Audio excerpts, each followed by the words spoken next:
بالله عليكم يا جماعة الخير، لو في حد يعرف حد مؤيد للسيسي او راضي على اللي هو بيعمله، يسأله سؤال بس، يقوله هو الخطابات اللي هو بيقولها هل حد بيفهم منه حاجة؟ طب لو حد بيفهم حاجة بيكون قصده ايه عشان حد يجي يفهمني؟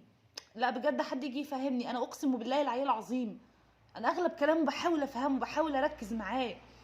اغلب كلامه انا مش فاهمه بيقول ايه، بيدخل الكلام في بعضه واوقات بيسرح واوقات ما بيتكلمش وبعدين ايه اللي قاله في الخطاب ده؟ بيقول انا واخدها كده، وقالوا لي خد دي. ايه ده؟ دي اسمها ام الدنيا دي، اسمها ام الدنيا يا سياده الرئيس. خدتها ازاي يا سياده الرئيس؟ خدتها والدولار كان عامل ايه، واقتصاد مصر كان ايه، وكانت الديون الخارجيه اللي علينا قد ايه والداخليه اللي علينا قد ايه، ودلوقتي بقت ايه؟ انا ده اللي انت تعمل لي فرق، وبعدين بتقول لي ايه؟ بتقول لنا ايه في الخطاب؟ انا ما وعدتكوش بحاجه وارجعوا كمان لكلامي. انا رجعت لكلامك والله العظيم، وعدتنا كذا مره، كذا مره، مره سنتين، مره سنتين، مره طب استنوا 6 شهور، مره. في ايه؟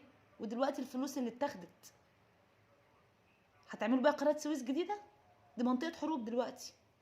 هتعملوا يعني انتوا مش لاقيين حاجه مثلا تعملوها؟ طب نظام التعليم والصحه اللي عندنا، طب ايه النظام في مصر واسعارها اللي بقت زي الزفت؟ هنعمل ايه في الفتره اللي جايه؟ تصبحوا على خير، تصبحوا على خير.